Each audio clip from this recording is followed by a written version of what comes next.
Laudo pericial. Pessoal, eu recebi pedido para gravar esse vídeo para você aprender a fazer um bom laudo pericial. Você que já sabe, vai otimizar aí os seus recursos e técnicas.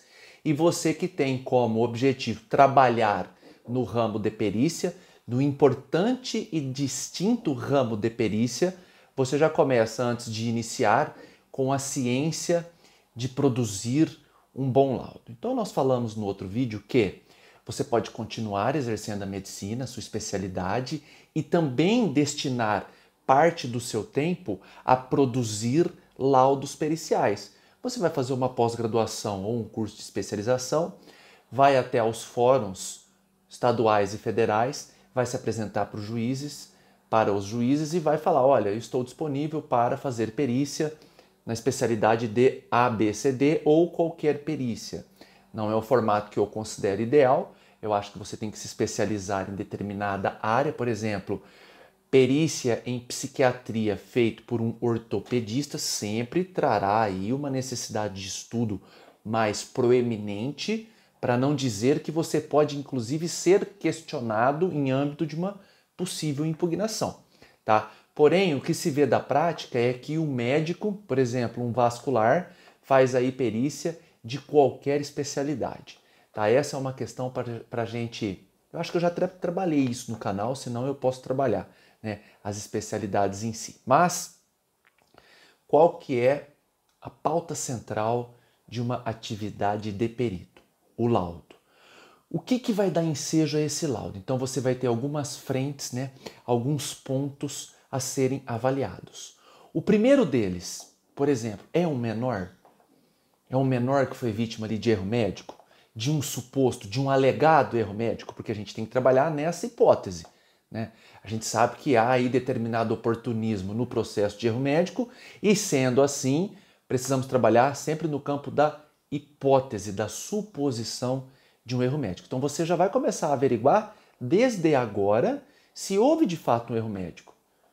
Havendo um erro médico, você vai ter que averiguar se aquele erro é um erro esperado. Como assim, O'Malley? Existem guidelines que dão norte a uma intervenção cirúrgica. Por exemplo, eu tenho um risco em uma aplicação de Botox muito menor do que em uma cirurgia torácica. Muito embora sejam procedimentos mais e menos invasivos, nós estamos falando do erro médico e do risco do acontecimento, da sua ocorrência. Você conseguindo mensurar isso e deixando isso no laudo, você vai trabalhar no sentido de aplicabilidade de justiça. Eu não quero que você faça um laudo aqui protegendo o médico ou protegendo o paciente. Você vai receber ali um histórico, um campo fático, a acusação, a defesa e quesitos para serem respondidos. O que são quesitos? Perguntas de quem? De quem acusa, de quem defende e, em determinado ponto, né, às vezes, do Ministério Público. Tá? Existem causas que o Ministério Público atua contra o médico ou atua a favor do médico ou atua para postular a verdade, para buscar a verdade. Entenderam? Mas normalmente é a acusação, aquele que acusa o médico, defesa, aquele que defende o médico, eles vão fazer perguntas. O juízo, né? O juiz, ele pode fazer perguntas? Sim, ele pode. E você vai emitir o laudo, que eu vou explicar como que você vai emitir na íntegra, e depois ainda responder esses quesitos, e depois ainda, se necessário, responder quesitos suplementares, que são quesitos que são formados após as suas respostas, derivados das suas respostas. Então eu separei aqui o que tem que ter um laudo pericial para ele ser excelente. Primeira coisa, o objeto da perícia. O que você está periciando? É um paciente que ficou cego em oftalmologia ou é um paciente que teve um problema no pé, uma necrose em razão de uma cirurgia mal suturada ou um procedimento? O que você está avaliando? Então você vai fazer um breve histórico, a gente chama de preâmbulo. Paciente acometido de doença tal, foi sujeitado, né, à cirurgia tal. pré-operatório foi cuidado da seguinte forma, durante a cirurgia ocorreu tal coisa, o pós-operatório X, certo? O objeto, a causa clínica, cirúrgica, diagnóstica. Não economiza aqui, tá? Seja sucinto, mas seja técnico, específico, cirúrgico. O que você está fazendo? Como que você recebeu o caso? Nesse momento, você não emite aqui nenhum juízo de valor. Você não dá opinião. Você conta para o que vai atuar. Tá? Você recebeu esse quadro e a alegação é de erro médico. E você vai averiguar. Perfeito? Tá. A análise técnica e científica do perito. Essa é a parte mais importante. Você vai falar da técnica sempre, eu disse sempre, com subsídio científico. A sua opinião é irrelevante. Tá? Ah, mas O'Malley, eu ouço falar que eu sou o expert, o as. Tá? Isso você ouve falar. Né? As pessoas até falam, não, nisso aí eu sou perito. Não. Se você produzir um laudo em contrassenso da literatura, esse laudo vai ser impugnado e você vai perder credibilidade do juízo, porque vai ter que ser nomeado outro perito. E a gente faz isso direto, tá? Porque alguns médicos se atrevem a periciar casos de que tem total desconhecimento. E aí nós advogados, impugnamos esse laudo com que base? Na literatura. É fácil? Bastante. Nomeia-se outro perito e você vai perdendo credibilidade porque o juiz vai ficar sabendo que houve ali uma atuação contrária ao entendimento de guidelines.